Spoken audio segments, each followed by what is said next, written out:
Lotus Ventures Inc. is a BC-based medical marijuana company poised to launch into the rapidly evolving cannabis sector. Lotus is in the final review stage of the Health Canada approvals to become a licensed producer, having arranged facility financing of up to $12 million, plus building permits for its prototype indoor production facility. Shares trade under the symbol J on the Canadian Securities Exchange. Visit our website at lotusventures.ca. Welcome to the Goddard Report. Comments made on the Goddard Report and TalkDigitalNetwork.com are an expression of opinion only. Here is Jim Goddard. My guest is Sharon Noble. She's the director of the BC Coalition to Stop Smart Meters. Welcome back to the show, Sharon. Thank you so much, Jim. My first question is, you said both the NDP and the BC Liberal government ignored your concerns about smart meters. Would Green leader Andrew Weaver be any more receptive to your complaints? He hasn't been. Many members of the coalition have written to Mr. Weaver. Being constituents, they thought that he would take an interest. But Mr. Weaver has a bizarre sort of attitude. He is a climatologist. He studied and taught climate. And he has told people who write in and express concerns about, for instance, radiation exposure, that as a scientist, he can tell people and he can assure them that there's no such thing as a health effect from exposure to non-ionizing radiation. Now, so we've written back and asked, on what basis do you say this? Do you have any education? Do you have any experience? On what basis? And he will not respond. So Mr. Weaver seems to have the attitude of, like Gilligan Island's scientist, that because he's a scientist in one field, he's an expert in all fields. So no, I don't hold any hope out that Mr. Weaver is going to be any more open. It's a shame because the leader of the Green Party, Elizabeth May, she is very concerned about radiation, and she's very familiar with the problems. So it's a shame, and also nobody seems to be facing the fact that more and more evidence is coming out to show that even in Canada, there is no energy savings. The results of the studies in Ontario and elsewhere are the same as in many places, all places in the U.S. where they've looked at the studies, that there's absolutely no energy savings. So from a Green Party's point of view, if you're going to support the smart meter because you believe it's going to help the environment, it doesn't. And in fact, it is worse for the environment because every 6 or 7 years, a whole brand new meter has to be created, and it's made of plastic. And we all know how bad plastic is for the environment. Well, also we're going to have to redefine environment to include electromagnetic radiation. Most certainly, yes. Because we do talk to a person in Europe, Mr. Gosh, now his name will escape me. But he has Zimmel. Manfred Zimmel has been on my Goddard Report, and he's doing studies into what he calls electronic smog. How he said children, because of their overexposure to electromagnetic radiation from birth and before birth, their IQs will be 9 points lower than children who were born 10 years ago, and 9 points lower than people who were born 20 years ago. And when you look at the number of children who suffer different neurological problems, such as hyperactivity or autism, the numbers have basically paralleled the growth of wireless smog, electrosmog. There have been many people who have been measuring this and looking at the effects. And as I keep reminding people, we have to remember that in the early 1990s, few people had phones. There was no Wi-Fi for internet. There were no hot spots along streets. There were no smart meters. Our environment was completely different 30 years ago. And it takes a long time for a body to adjust. It certainly isn't going to adapt within our lifetime or in several lifetimes. It takes centuries and millennia for a living body to adapt to a new environment. Our bodies were exposed to the only natural source of radiation is the sun. All life evolved with exposure to the sun. You could escape the sun. If you got sunburned, you could escape. You could go into your cave or into your home. It went down at night so that you could sleep and you were not exposed to it. And the natural electromagnetic radiation is completely different. It doesn't pulse.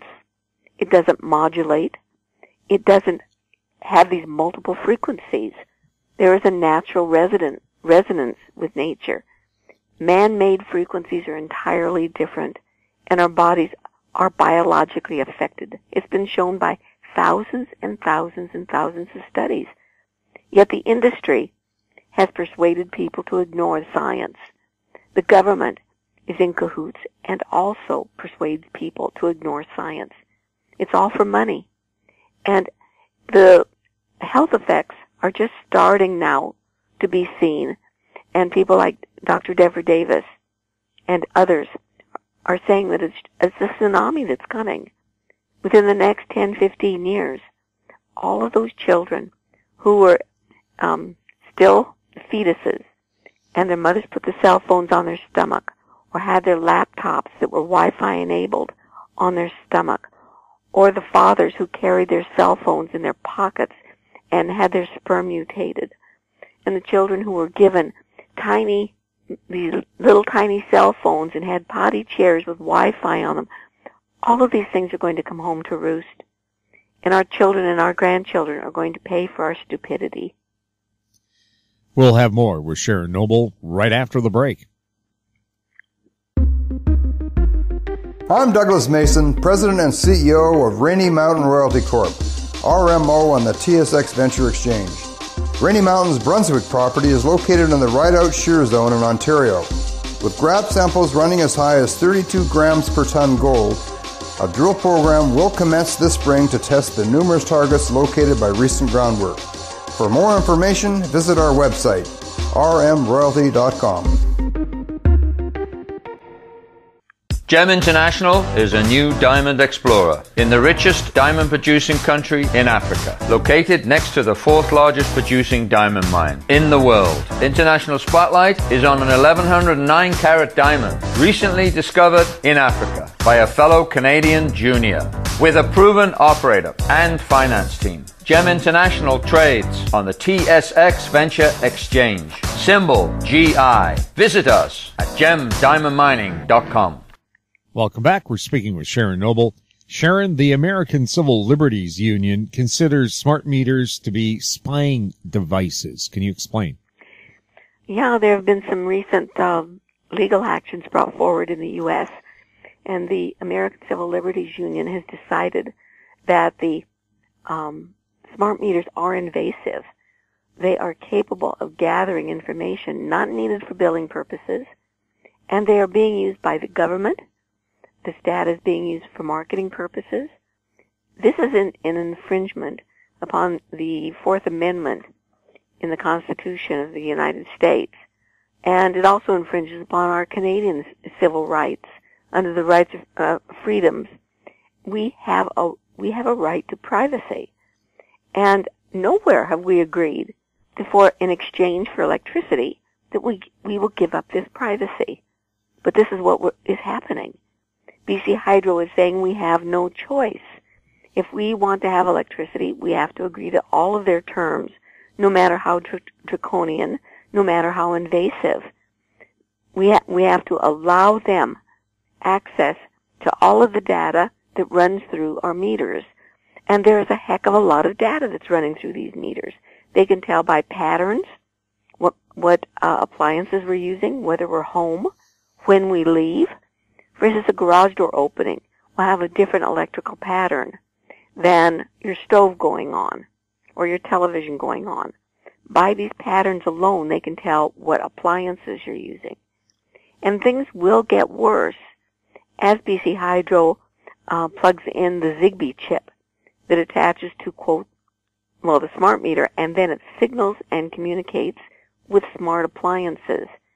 It's getting virtually impossible to buy a new appliance that doesn't have a Zigbee chip embedded in it. People aren't being told. They're saying, this device is smart. It can hear your voice. You can talk to your refrigerator. Well, that means that it can listen to you. It also means that this Zigbee chip is going to be communicating. For instance, when you open it, when you take out some milk, it's going to have a way of communicating what you're using out of your refrigerator. Likewise, it's going to be able to tell what model your refrigerator is, how old it is, how often you open and close it, so that if you're not home, your refrigerator will not be opening and closing. They will be able to tell so many things. And some people have said that it can even get so specific that depending upon your television and all the other electronic devices you have, it can tell what program you're watching or what DVD you're watching. This is pretty darn invasive. And when you add that up with the smart TVs that have microphones so that you can talk to it, Shaw is advertising all the time now about this Blue Sky, where you can talk to your television and say, I want to see a mystery show, or I want to watch suspense, or the kids can say, show me a kid's show. If it can hear you ask for a program, it can hear you ask for anything, or talk with anybody. And the American Civil Liberties Association is saying, this is going way too far. This should not be allowed just because you sign up for a television service or an electricity utility program. You shouldn't have to give up your civil rights to privacy. I don't see anything like this being discussed in Canada. I've sent a lot of information to the BC Civil Liberties and asked them to look at this to see if it's invasive. And they wrote back to me and said that potential is there for it to be invasive, but they can't do anything until you show that actual invasion has occurred. And I said, how would this be done? They said, well, if you can tell that your data has been sold, then you can come back to us. How am I going to know? How can I tell if Hydro has sold my data? I don't know how I can possibly prove this. And I argue that the BC Civil Liberties Association should protect us before this happens. We shouldn't have to wait or put the onus on us. This is the way the industry has been operating for decades. We have to prove that something is harmful before they're forced to take action. This is like with cell phones and Wi-Fi and smart meters. We have to prove something is safe rather than the companies having to prove that we have to prove that it's dangerous rather than the company should have to prove that it's safe before they put it on the market. This is completely wrong. This is how tobacco got on the market. This is how asbestos and all of these other devices and products got out there. They're given free rein to put anything they want on our homes, in our marketplace. And people believe that they're being protected. How many people say, well, the government wouldn't sell that if it was dangerous? That's just foolish. The government is selling it, and it is dangerous. Sure. It's like the Einstein School of Medicine in New York says that table sugar should be labeled a toxic substance because your body can't process it until it goes through the liver. If it's a naturally occurring sugar, it can. Yeah. But of course, you don't see any, toxic notices on bags of sugar or the products that contain it. Look at the number of people who, did you see the CBC program Marketplace that showed about the cell phones? Wendy Mesley, about a month ago. There was she did an excellent program on cell phones and showed that if you use a cell phone as it's advertised, if you hold that cell phone up to your ear, chances are you're going to be shooting very high, even illegally high levels of radiation through your head. There are no labels to this. It's up to you to find the warning in your manual. It will be in there someplace saying don't hold it any closer than an inch or so keep it away from your body at all times. A recent study in France found that 9 out of 10 cell phones emit higher levels of radiation than are allowed legally. Who knows this? And why aren't there warnings on cell phones? Why aren't there labels telling people the same thing that's in the manual? Keep this away from all parts of your body. even if you're texting, it's not at your head, which is good, but you could be texting with it down at your stomach, and you're holding it in your hand, or you could be having it close to your heart. All of the parts of your body are being affected by this radiation, and people aren't being told. It's time that the public started standing up and saying, just as you put warnings on cigarette packages, we deserve to have warnings on cell phones and Wi-Fi routers and smart meters. These emit a 2B carcinogen. We should not just be blithely buying these things, using these things, without being told the truth. There was another study, Jim, that came out, and it's an adjunct, an addition to an earlier study that was done about 10, 15 years ago called the Interphone study. The Interphone study was supposed to be one of the most amazing in-depth studies of cell phone radiation to determine if, in fact, there was a concern. It was headed by a lot of industry people, and the results were very, very questionable, and they were there was a lot of controversy. Some of the people, even some here in Canada, defined high usage as someone who is using it for like 30 minutes a week. They did not consider anybody who used a cordless phone. They removed anybody from the study who had been sick, who had brain tumors and things like that. They really they cherry-picked the people they were going to study. And even doing that, the results showed that there was an increase in brain cancers in those who use cell phones. But still, the study was not well done. Now, some of the same old people who have been associated with industry, for instance, Daniel Krusky, who is associated with the Macmillan Institute, that gets a lot of money from the Intercom study, and Mary McBride, the person at the Cancer Society who let everyone believe that she was a doctor for 16 years, when in fact she's not. She and Daniel Krusky and a bunch of others have by and large supported the industry stance. Mary McBride has gone to schools and told people that there's nothing wrong with allowing a cell company to put a cell tower on a school. She's told parents that cell phones are just fine. Anyway, these people joined together and presented an update of the Interphone study, and it was just presented a few days ago, and it said that looking at the analysis of the data that they gathered as part of the Interphone study, they found that there is now a causal relationship between cell phones and brain cancer after 558 lifetime hours. 558 lifetime hours. You know, if you look at the way kids are using it, teenagers, who are using it basically 24/7, that's less than a month's use. 558 hours is not very much. And if you're using it, even, say, 8 hours a day, that's 3 months' worth. You're going to, at the end of 3 months, have exposed yourself to a level that has been associated with brain cancers. And this is by people who are not telecom resistors. These are done by people who have had long relationships with the telecom industry. So this is a very interesting study.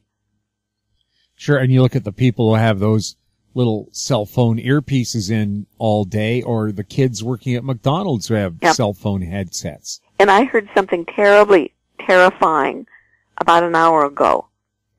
You know those new Google glasses that give you 3D and 4D reality or virtual reality, where you can go in there and apparently play games, and people put these things on their faces, and they are Wi-Fi. They're now promoting them in schools here in Victoria as learning tools. Kids are going to be wearing these Google glasses that shoot Wi-Fi straight into their brains. as part of the learning experience. We just never learn. It's going to be one thing after another until, we end up with so many sick people, sick children, just because of this stupid telecom. And now scientists, and for the last 2 or 3 years, scientists are pushing the World Health Organization for more stringent limits on exposure. This is not a to-be carcinogen like lead and DDT. These scientists are saying it is a definite carcinogen, like cigarette smoke. This stuff, even a to-be carcinogen, should not be in our schoolrooms. We do not use lead paint. We don't use DDT, but yet we're saying, put these things on our kids' heads. This is unbelievable. And parents aren't being told. Teachers are not being told. Principals probably aren't being told. They're being told this is the new 21st century education. We'll have more from Sharon Noble right after this. I'm Larry Ray, President and CEO of American Manganese, Inc., listed on the TSX Venture, ticker symbol AMY, A-M-Y, with proprietary patents in the U.S., China, and South Africa. Our focus is on recycling lithium-ion batteries for electric vehicles. China recently legislated the responsibility for recycling onto their electric vehicle manufacturers and importers. For more information, please visit AmericanManganeseInc.com or phone me, Larry Ray, at 778-574-4444. In Goddard we trust. Welcome back. We're speaking with Sharon Noble. Sharon, people have now stated that smart meters are a scam. They don't do any of the good things they told us they would do. Nope, absolutely. They've been around long enough now for people to really be able to look at the results. And someone like Timothy Schleckley, who's a PhD, who has looked at energy production and who's looked at the grid, has made a lot of projections and looked at the data, and he's saying there's no energy savings. He predicted there wouldn't be. Many other people have predicted there wouldn't be, and there's not. It's a scam. The only one making any money out of this is the corporations and the utility companies. The utility companies are able to do away with the meter readers, and the meter companies are selling these meters that have a life expectancy of 5 to 7 years, and then they start doing them all over again. And we're stuck here, paying higher and higher rates to pay for these things, stuck with fire hazards on our home that are emitting radiation, and for no benefit. In 2008, the BC Utilities Commission looked at the business case that was presented to them about the smart meter program, and they were very wise. They looked at it and said, it doesn't seem that the benefits justify the costs, and they turned it down. They were absolutely right. There are no benefits. In many places, like in British Columbia, they're still not warning them about outages. There's nothing. The only thing that it's doing is making our homes less safe. Not only are they fire hazards, and not only are they irradiating us, but they're making hacking much more simple. They're making our data much more vulnerable. And it is a scam, a pure scam. And it's something that every utility company and every government seems to have bought into. They've done a great sales job. It really reminds me of when General Motors bribed the Los Angeles City Council to reject building a subway because diesel buses could do the same job. Yeah. Well, the push in many places now is to go back to analog, because analog devices throughout the grid would make them much more secure. As more and more experts are becoming convinced that there's going to be a major hacking, that there's going to be a major accident that leaves us without any power for weeks on end, they're saying we should be going back to the analog version. Analog equipment would make it virtually impossible. Well, I won't say that for the grid because I don't know, but for the house, it's harder to hack an analog than it is to hack a digital. And especially when major portions of it are wireless. This makes us extremely vulnerable. And all of us should be pushing and pushing and pushing to get rid of these things before we do have a major catastrophe. But nobody seems to know we can't get this through to the politicians. The politicians are just ignoring any of the information we're sending to them, both provincial and federal. We've got people right now who are in Ottawa meeting with some MPs, trying to present some information about these things. And I'm hoping that someone along the line will make some connection with somebody who's willing to try to start the conversation going. This is across Canada, it's across North America. And we really do need to start considering the ramifications of what we're doing. BC Ferries has had a very concerted effort to make sure that every vessel they have is covered 100% by Wi-Fi. Is that a good move? Nope, sure isn't. It used to be they put Wi-Fi on a few years ago in certain areas so people could sit and use their laptops and whatever. It was difficult for many people who are sensitive, who are allergic to wireless radiation, but they were able to escape it. Sometimes there would be a secure corner or whatever. Many times they were told they had to stay in their car. That was really the only thing they could do. Now it's getting so bad they can't do anything. Many of the members of the coalition have been writing in saying, it's now, the ferries are saying, we've got really heavy-duty Wi-Fi so that you can use your phone, you can use your laptop, you can watch movies while you're on the ferry. Of course, you're missing all the beautiful scenery, but what the heck? It's making it impossible for people who are sensitive to travel. We can't get off this island. We can't go to the mainland. We can't go between islands. And there are a lot of people living on those islands who are sensitive. And they can't get, for instance, to Vancouver to see a doctor without becoming sick on the ferry. What we're asking for is a room that is Wi-Fi free. It wouldn't be that hard. Put a room that's, made with metal. Metal is around the ship all the way. Put a room that is Wi-Fi free for people who do not want to be exposed to Wi-Fi, whether they are sensitive or whether they just don't want the exposure, where they can escape it. We're paying our money to travel, not to be irradiated. And when you listen to the stories of some of these people, it is heartbreaking. Some of them are having to go down and sit in the animal section where they put dogs, or they're having to stand out on the deck where they're exposed to radar and whatever. But it's better than being inside. Inside the ship, you're in a Faraday cage. Everything in there is metal, and it's bouncing around like crazy, so the effects are intensified.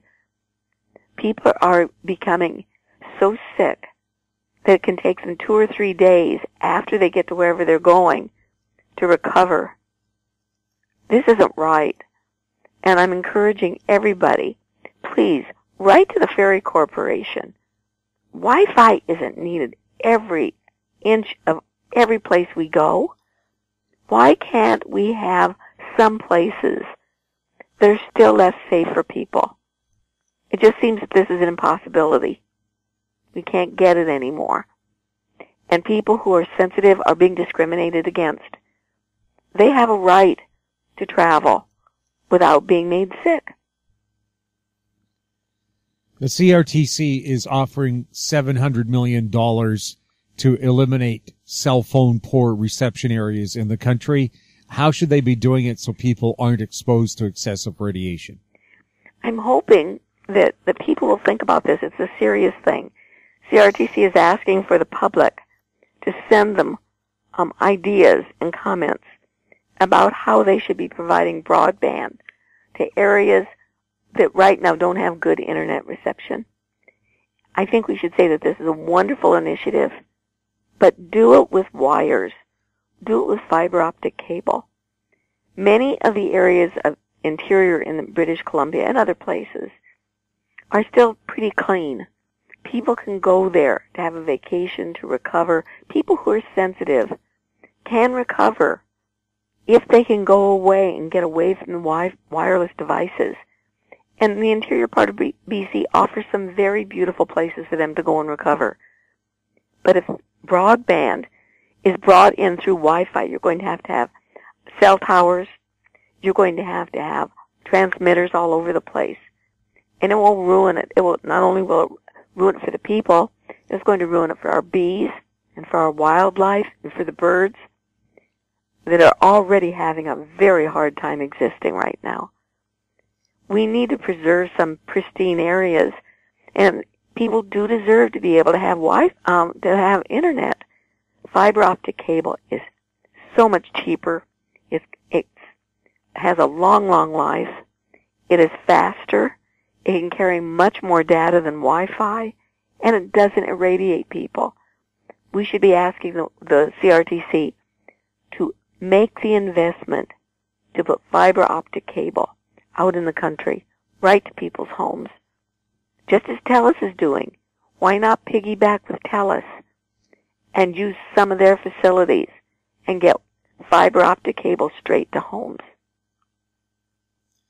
Sharon, I know there's always more for us to chat about, but there is a limited amount of time we can do it. So, of course, we'll continue our conversation, chat probably in 3 to 4 weeks. I would like that very much, Jim. My guest has been Sharon Noble, Director of the BC Coalition to Stop Smart Meters. And Sharon, what websites can people go to if they're concerned about this issue? Our coalition site is www.stopsmartmetersbc.com. And all of the things I've spoken about, including the broadband CRTC, are under my updates. And on our website, go to newsletters, and you can find all the updates with all the details about the things that I've just spoken about. Thanks again, Sharon. Thank you very much, Jim. It's been my pleasure. You're listening to the Goddard Report on TalkDigitalNetwork.com. Find us on Twitter at TalkDigitalNet. Our YouTube channel is Talk Digital Network. Questions for the show or our guests can be emailed to info@howstreet.com. I'm Jim Goddard. Thanks for listening. Comments made on the Goddard Report and TalkDigitalNetwork.com are an expression of opinion only. The Goddard Report is available online and mobile at TalkDigitalNetwork.com. The Goddard Report is a production of How Street Media Incorporated.